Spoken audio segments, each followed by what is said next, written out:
Maelezo ya Spika kuhusu kitendo cha Mheshimiwa Lucy Mayenga mbunge kutumia lugha isiyo ya kibunge siku ya tarehe 21 Mei 2026.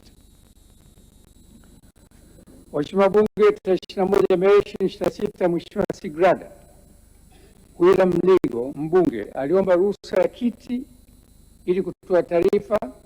Taarifa hiyo ilieleza kuwa Mheshimiwa Lucy Mayenga alikuwa anachangia bajeti ya Wizara ya Ujenzi.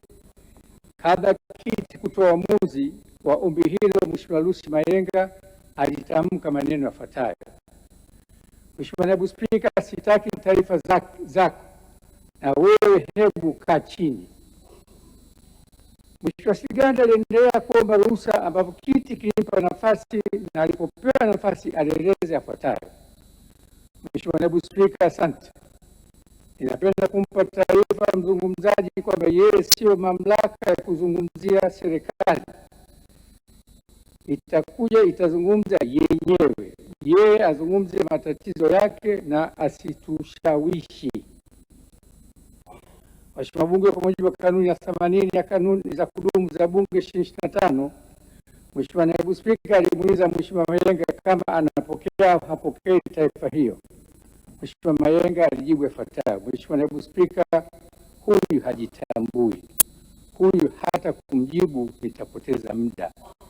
Nataka nizungumze jambo moja, ni kwamba Mheshimiwa Bunge, kutokana na maneno hayo, kiti kilimtaka Mheshimiwa Mayenga azingatie kanuni kuhusu taarifa.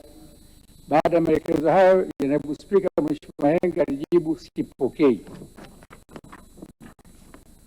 Mheshimiwa Bunge, kutokana na tukio hilo, Mheshimiwa Ado aliomba mwongozo wa Spika chini ya kanuni ya 79 ya kanuni za Bunge. Mheshimiwa Ado aliuliza iwapo inaruhusiwa mbunge kusema bungeni kwamba mbunge mwingine hajitambui. Kwa kanuni ya 74 fasi ndogo ya kwanza je, inokataza mbunge kumsema vibaya mbunge mwingine. Mheshimiwa Bunge, pamoja na kwa kiti kilitoa mwongozo wa jambo hili siku ya tarehe 21 Mei 2026, nimeona ipo haja ya kusisitiza kuhusu masharti ya kanuni inokataza matumizi ya lugha isiyo ya kibunge.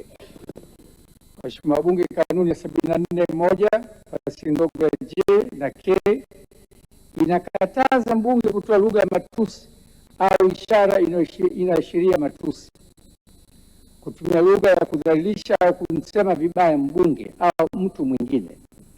Masharti ya kanuni hii yanalenga kuhakikisha mijadala ya bunge inafanyika kwa staha ili kulinda hadhi ya heshima ya bunge.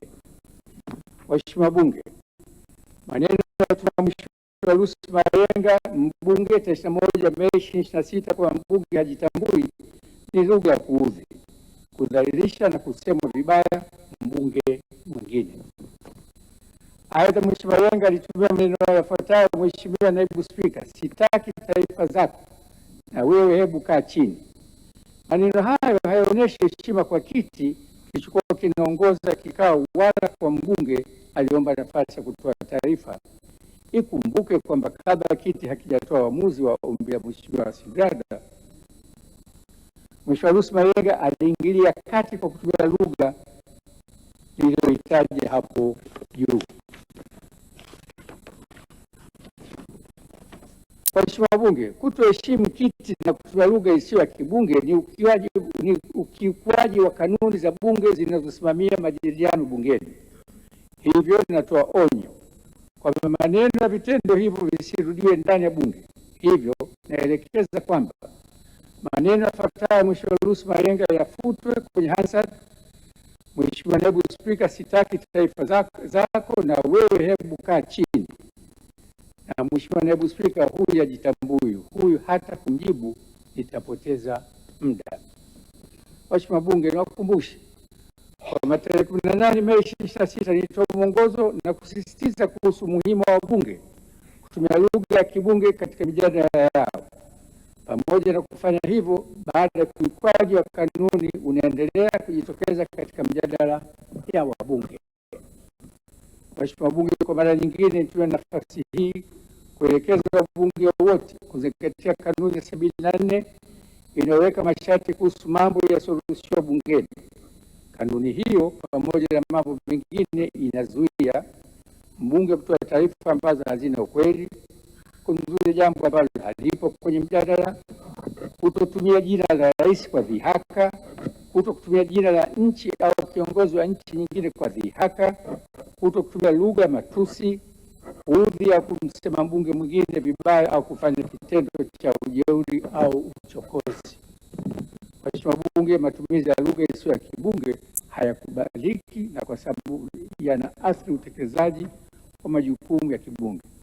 Hivyo hatua zitachukuliwa kwa yoyote atakayekiuka masharti ya kanuni. Katibu, maswali.